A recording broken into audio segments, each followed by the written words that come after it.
เอากราบทักทายสวัสดีสิสบายดีตอนเช้าๆทุกคนเลยมื้อนี้นี่อยู่บ้านนะมาเอางูอ้อทุกคนเลยตื่นเช้ามาแล้วก็ได้มาปัดงูเสือห้องตีนมันพี่แกออกมาได้แกปัดตีนมันหยัดทุกคนเลยงูทึกน้อยนะห้องแข็งหนึ่งจะมันห้องนั่นเลยมันกิ้วหางมันก็กิ้วเฮานี่มันกิ้วขาซ้ายเฮาใกล้มันจะชนรถ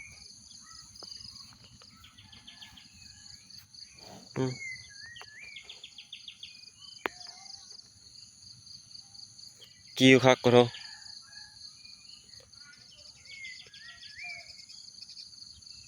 มันพันเฮา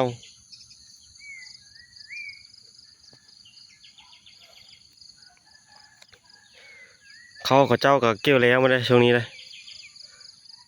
นาตีนบ้านนี่แล้วมาแล้วปั่นขึ้นเล้าขึ้นเย่มาแล้วยังแต่เจ้านี่เลยเกี่ยวยังไห้นึงแล้วก็แคมบ้านนั้นยังช่องไห้นี่แม่มันตัวนี้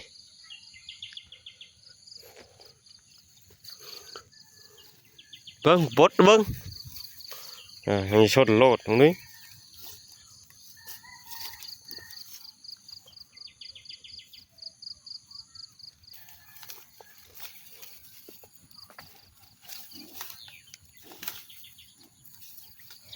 แก้บ่ได้มันจะโดดเลยทุกคนเลยอีกประมาณ2-3 ทิศก็จะได้ปล่อยแล้วเขาเกี่ยวเขากินน้ำแล้วมาเลย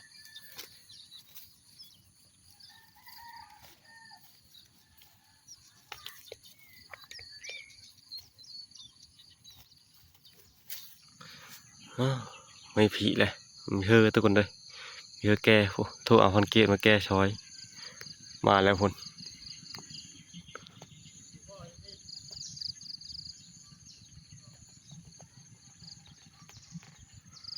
ผู้ข้อมัน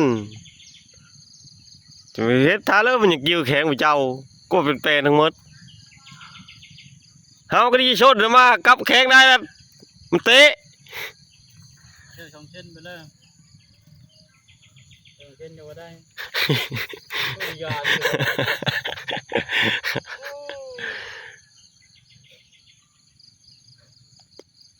อีเล็งยืดถึงล่ะก็แทงเข้าเลยเอากาถือว่าอ้อแล้วทุกคนเลยแข็งโง่กันเลยแต่ตอนอ้อกับไม่ได้ถ่ายซีเบิ้งครับโมมี่ขาตั้งกล้องพอดีทั่ววันเกตมันมาซอยยังอ้อใดนะมันจะส้นทุกคนเลยต้องได้มัดกระตับกับไม้ยังได้ไม้อันตีโง่นะกะผูกไว้ของเก้าแต่ตอนนี้มาหายมาไว้เกลือหมูนะเอ้เกลือยุดทุกคนเลยตั้งแต่คนเข้าหายมาแล้วก็ไม่ได้กินมันตุ้ยคือเก่าละนะพอโคเพิ่งดีละดีไว้เลยที่หลายไม่ได้มันนะหมูนะหูนึงเห็บจับมันเอาไปผสมพันธุ์หูมันจิติดหรือบ่ถ้าเบิ่งนี่แหละอยู่แถวหน้าพระเจ้ามันไม่ได้ไปไกลนะทุกคนเลยหมูนี่มันจะเป็นหมูลูกชอดนี่เป็นหมูพันธุ์เนี่ยกับหมูลาดนะใบหูมันนี่จะเป็นจะน้อยใบหูหมูนะอันนี้มันหูใหญ่หมูลูกชอด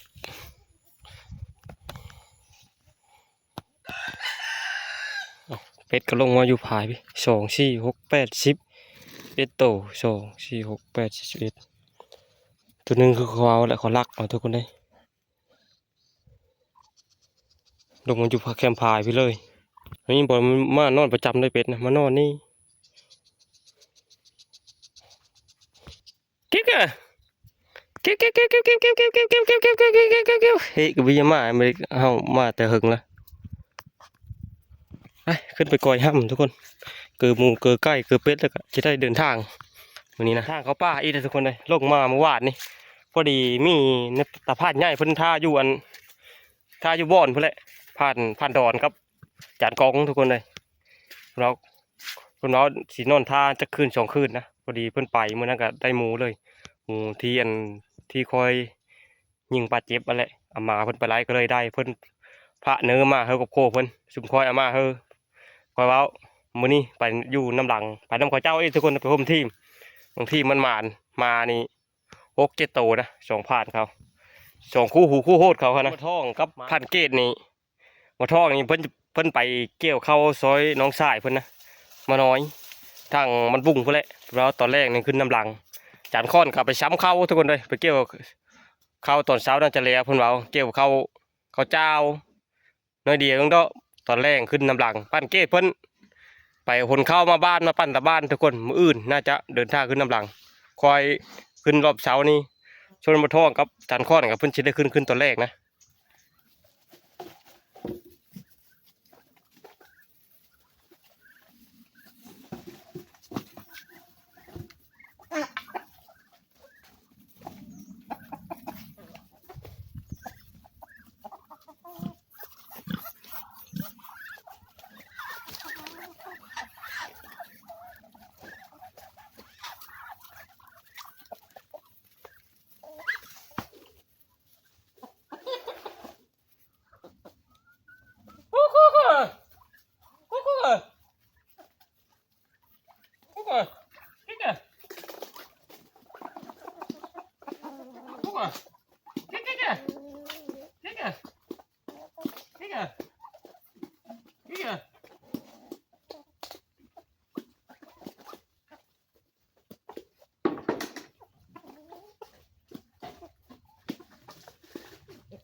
ตัวนั้นมีเฮากินน้ำหมูเป็ดตัวนะ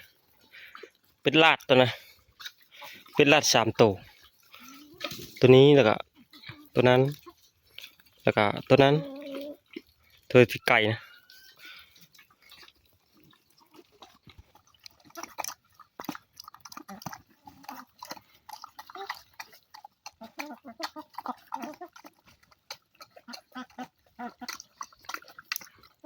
ไก่ยังมีมาหมดปุ๊ไก่นะมาหน่อยเดียวนึงเดินทางก็ทุกคนไปนี่ตอนนี้นี่10 โมงนะเดินทางพุ่นละประมาณ13 โมงบางที่ฮอดบางที่กับประมาณ12 โมงครึ่งน่าจะฮอดบอนนะกันรถไปชอนะเลิกกับพบเดียวอยู่ที่พักพุ่นละตาเบิ่งชอกตาพานเขามันสิมานบ่ทุกคนเลยมาฮอดบอนไปที่ห้อยคือเก้ามองเดิมทุกคนเลยทำกับพวกน้อยละทับก็มาขามนี่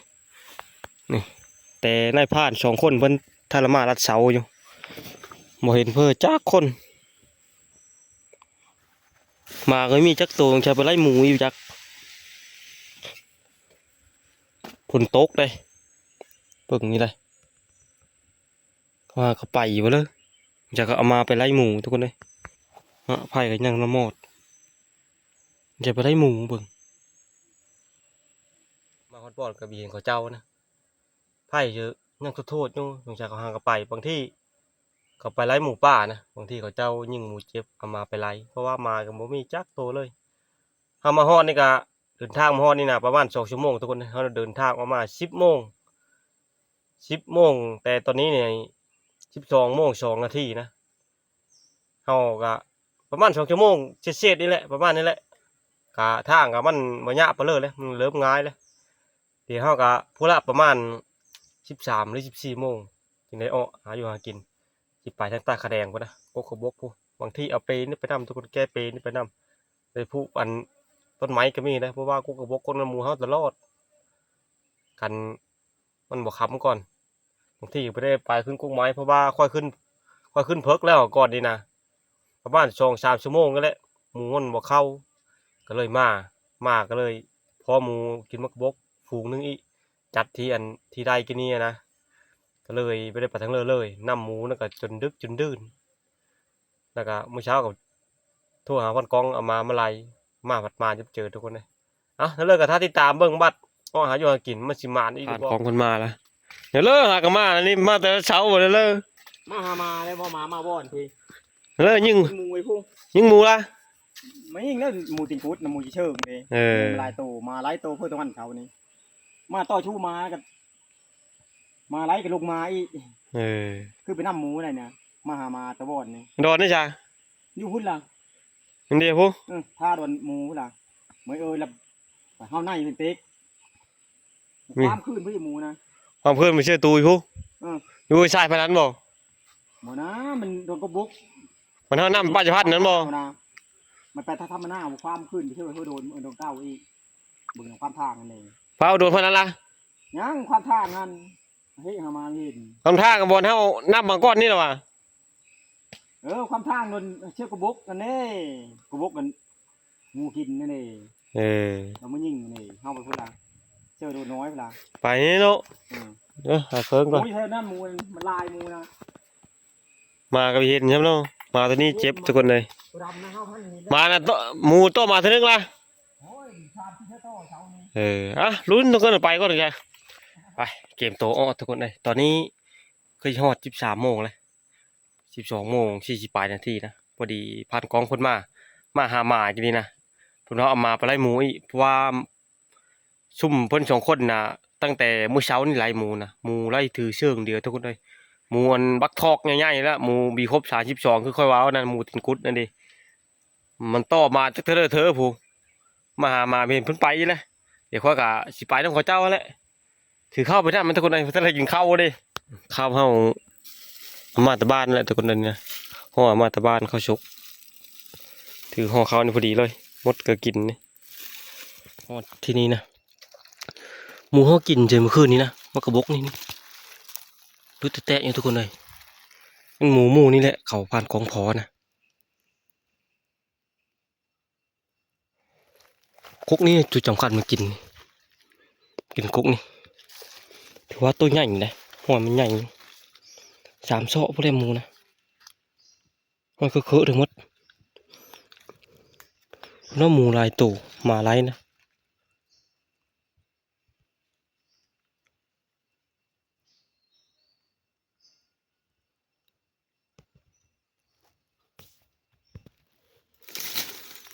ครบเป๊ะๆถึงหมดว่าตัวเขา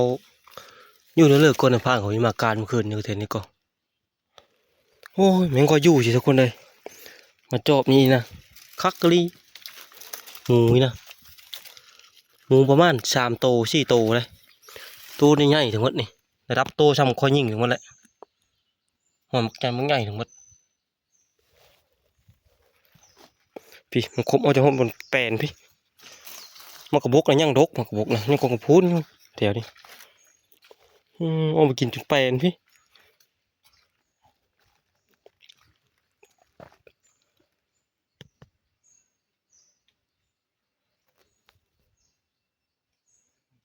แต่เวียนห้อยเขาเจ้าเฮาจังชัยเขาเฮาไปทางนะทางมีทางอุทัยอีกตัวนะ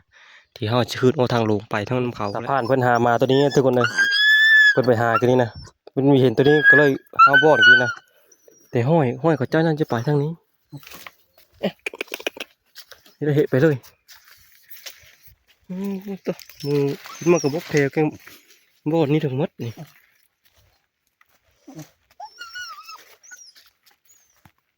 นี่ตัวขีดนี่หนูความทางนี่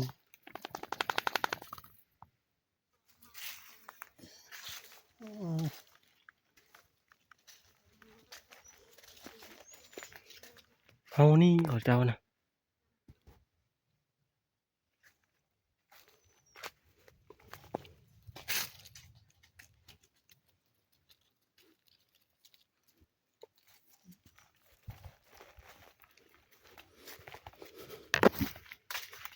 หมูความมาแต่ละด่านปลาไหลกินมากระบอกนะ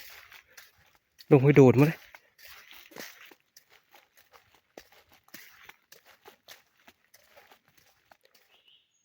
อยู่ในดงนี้หมูเนาะ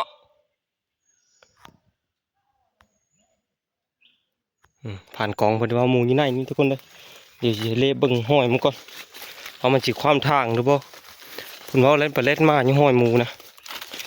มันวิดแล้วดงเลยนะพุ่นลงช่วยโดนพุ่น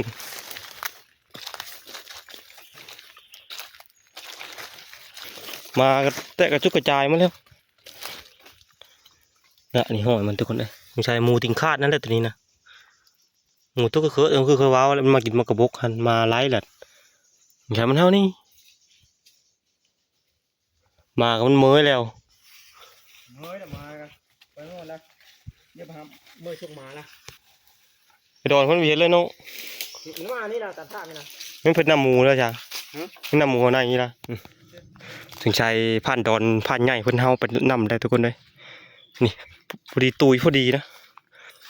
มากับเมื่อยคือว้าวแล้วเนี่ยเอาไอ้หมูแต่บางทางอยู่ตัวนี้แหละคือกับหมูนะนี่เอาในนี่เดี๋ยวค่อยชิบรัดอยู่เช่เพื่อนค่อยโดนใหญ่ตรงไปพุ่นแหละคือค่อยว้าวแล้วทุกคนเลยขี่เลาะลงไปเตอร์บอลเตอร์นี้นี่เตอร์ทางเอายางนี่แล้วก็ขี่เลาะไปหายางกับดักเลยตั้งตาขะแดงหาหม้อยหมูกินมากระบกก่อนเพราะว่าผ่านดอนเมื่อกะเพิ่นเอาเรียบละหมูเฮาอยู่นี่นะ5 โตมาดกนี่ความมาทางดับปลาไหล3 โตหมูหลายโตอยู่กลุ่มหนึงอย่างที่พูดน้องค้าใหญ่พบตีโซเชียลผ่านกองวานนั่นก็ได้กลุ่มมันต่างหากกลุ่มมีต่างหากนะหมูมันหลายช่วงนี้นะมันถือเชิงมาแล้วกับทุกคนเลยก็มันมากมากระบกเนี่ยกระบกเท่านี้กับมันยังดกกอื่นน่ะมันหมดมาแล้วเลยแต่บอลนี่พอเลยกกเท่านี้นะมาแต่เธอนะเมื่อคืนนี้มาเขามีมาการเมื่อคืนนี้นะเขาพันกองนะทำไมมาการมาจอบนี่กูกกกันไปดึงลมกินนะก็เลยก็ติดตามไม่สิพอบ่มัน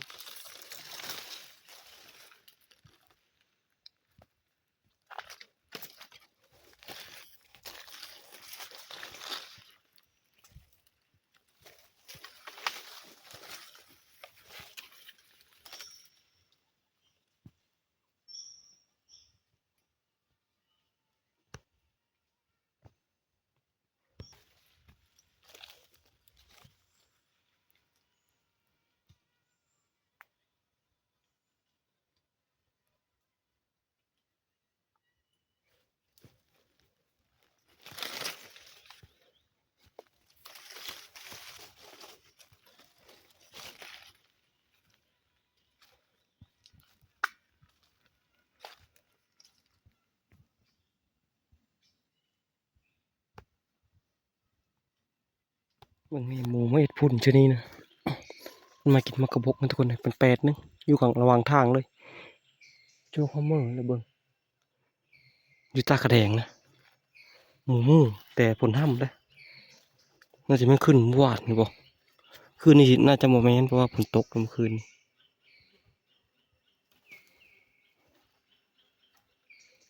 กินทุกหมดเลยจะห้อยหมูทั้งหมดมันไม่น่ามากินนี่มันแรงไงทุกคนเลยมันกินกุ๊กนี้แล้วก็มันมีกุ๊กมันเคยกินชอบกุ๊กนั่นเดี๋ยวพยายามเหี้ยวก่อนยั่งเหี้ยวหลังนึงเฮากาแต่ว่าสิพยายามแล้วทุกคนเห็นห้อยมันมาไปประตูเต็มอยู่เดี๋ยวพยายามมันก่อนบางทีมันทึมันเต็มมันหากินมันกระบกนะตัวน้อยตัวใหญ่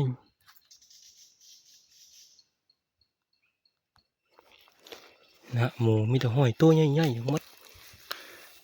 ตัว3 โซทั้งหมดนี่ห้อยแต่บางทางเลยป้าตัว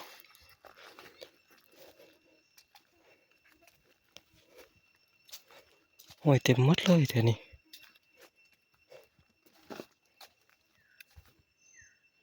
มันเว่งกี่ตัวหมดมากระบกนะ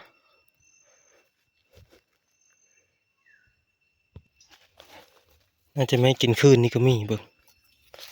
แต่อันนี้ไม่ไหม้ทั้งหมดนี่มันจะกินเมื่อคืนนี่ชุมนี้นะเพราะดินยังเป๊ะอยู่บ่ดินยังชุ่มอยู่นี่ไม่กินกินตอนเทคนี่ทุกคนเลยงะอยู่ไกลๆนกเป่าเจ้าแซวยังกินมาให้นะ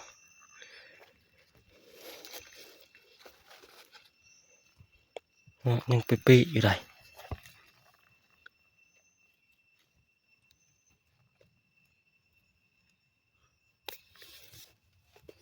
จะเป็นพุ่นไหมนะมันเห็ดนะ ใจเฮาในนี่หมูเฮาในดงนี่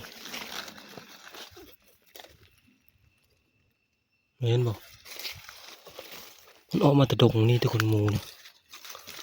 นี่อะไรหมูที่อันค่อยพอหาก่อนนี่แหละเฮานี่เฮาดงนี่แล้วก็เฮานี่คือเก่าคอยว่านกเป่านะป้าตุ๊ระดับ100ทุกคนเลยเจ้าแช่ไม่กินมาให้นะ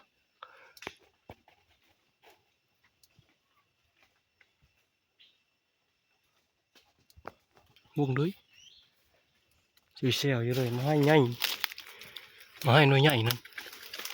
เดี๋ยวนกเป่าโล้นนกอื่นมันจะปนเลย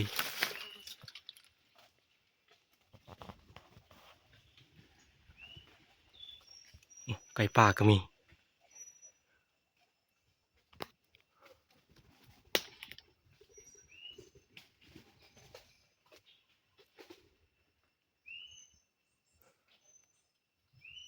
มิดแล้ว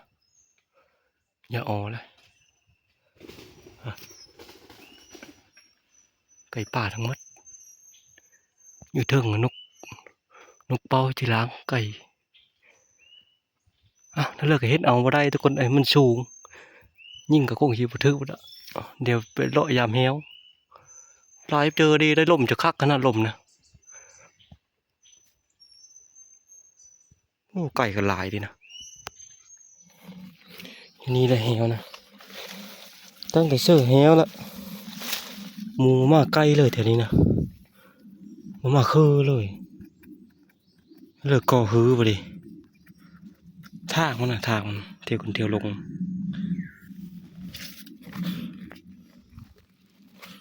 นี่หูกับดักนะ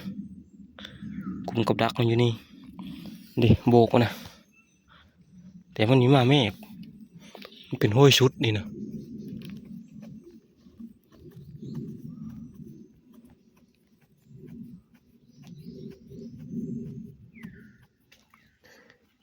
แสดงว่าหมูมาอยู่ทุกคนเลย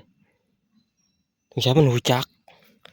นะนี่ห้อยมันนะห้อยใหญ่เท่าไรนี่มีอยู่ห้อยลงมานะแต่มันปีนขึ้นคือเก้ามันมีลงมาฮอดนี่ช้ำนี่ลงมาฮอดนี่นี่เห็นลงมาฮอดนี่มันมาขึ้นช้ำผุนะมันปีนขึ้นยังมีโอกาสอยู่ได้แหวนี่ว่าจะฮื้อแล้วแต่คงหิวบ่ได้ฮื้อทุกคนเลยเพราะหมูมันลงมาอยู่หอยใหญ่ยิบเจ้าหอยเฉยอย่างปีนคืนเอา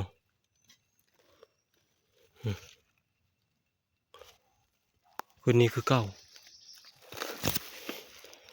เพื่อนปีนคืนขึ้นมาพี่เลยเฉยเรียบร้อย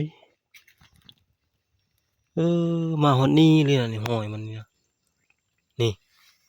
เหยียบนี่เหยียบนี่หมูมาเหยียบแล้วมันคว้ามหมดนะเลยลืมโพสจะปิ่งมันบอกนี่ก็โพสละ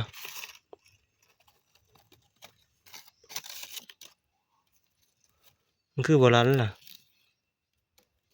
มันเห็นนี่สายชิลิงนี่บอก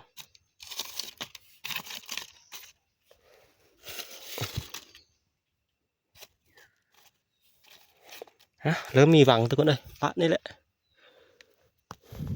ไม่ได้ฮื้อแล้วรอไปแล้วมาฮอนโทยตากระแดงนะเดี๋ยวหากินข้าวก็ตัวคนเลยได้กินข้าวแล้วก็ถือห่อข้าวมันอยู่นำเนื้อ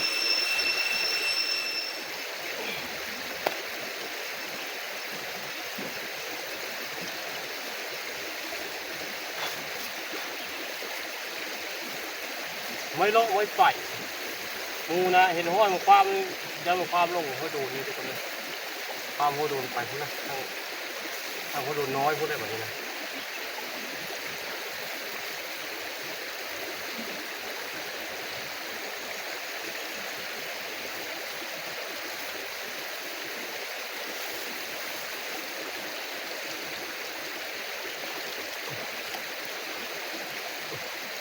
ทางนี้เลย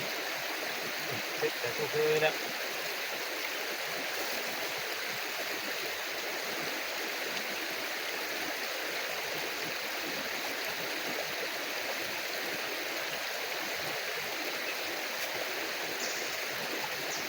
ดูหลังฮะ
ไปลุยต่อบัดเลย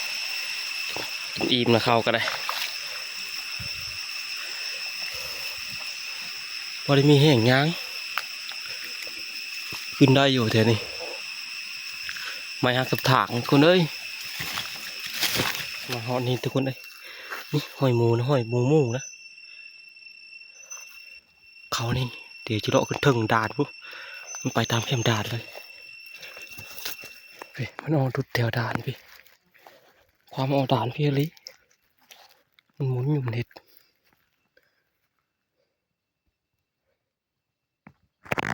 หมูขึ้นเหนือหมูหมูได้ตัวเห็ดจนแปดมัดแถวนี้นะมันกินมากระแตกันเนี่ยทุกคนเลยพี่หมุกหน้าพี่มด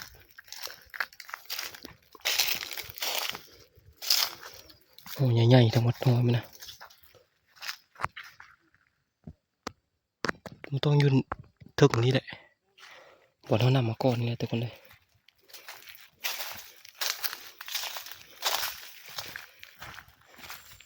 มานี่มาทุกคนเลยมาแล้วมาแล้วใกล้นะไม่นึกอื่นได้นะการบูดก่อนมันคำแล้วมันขึ้นขอนไก่พูไก่เมฆที่งอมง่ามทำทุ่มฟาดเข้าไปปุ๊เล่นบาร์โบถึงไก่เมฆล่ะหัวไก่พูนี่ไก่เมฆนะ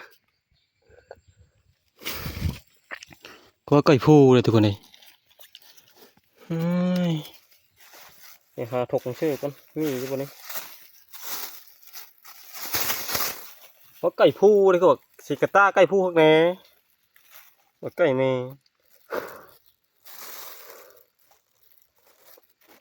ที่ขึงมันขวางอยู่ทุกคนเลยมันขวางขี้อยู่ดีเต็มทุงอย่างนี่ก็เท่าบ่เอาผัดบ่มีเพื่อกินได้เมยเลยพวกในผ้าใหญ่เขาบ่เอาได้นี่เลยเขามายิ่งนะทุกคนเลยก็จำเป็นแล้วเกิบมาทอดอยู่พวกแล้วมันได้ยินว่ามือก็จะละมืดคักพอเห็นทากนี่ทอดเกิบมาจบเราเก็บมาที่พักแล้วมันมาบอดเพราะแหละมาหาหมอยหมูกินมะกบกแถวแก้มบอดจักเสียงเผื่อห้องทุกคนเลยจักโตอีกอย่างห้องนะถ้าพังมึงเด้อ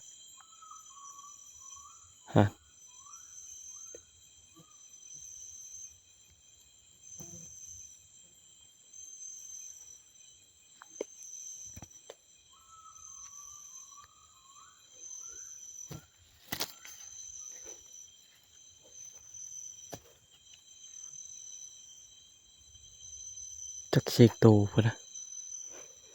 นกเขาบ่จักโตเพิ่น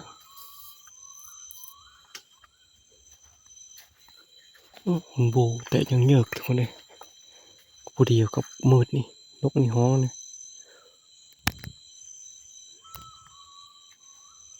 เอาจังไดกันเลาะมือที่พักก่อน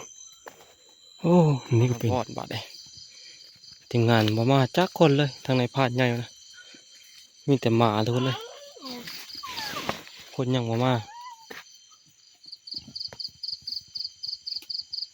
เอาสิหานึ่งข้าวนึ่งน้ำก่อนบัดนี้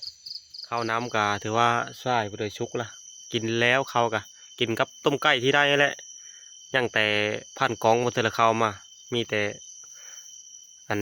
ผ่านใหญ่เพิ่นเข้ามาผ่านดอนเพิ่นนะมีมานเพิ่นมาไปเผาโกกระบกกับหมูมีได้ข้าวกินจ้ำอ่ะเดี๋ยววันนี้หาพักผ่อนนอนก่อนเดี๋ยวชักหน่อยประมาณอยู่สิบนะ23หรือ22 โมงทุกคนเลยจะได้ออกไปหามอยบุงหมูกินมะกระบกอ่ะจากรายการคลิปวิดีโอนี้ก็ไม่มีเวลาเดี๋ยวเอาจบเพียงแค่นี้ก่อนคลิปหน้าทุกคนเลยวิดีโอหน้าพบกันได้ไหม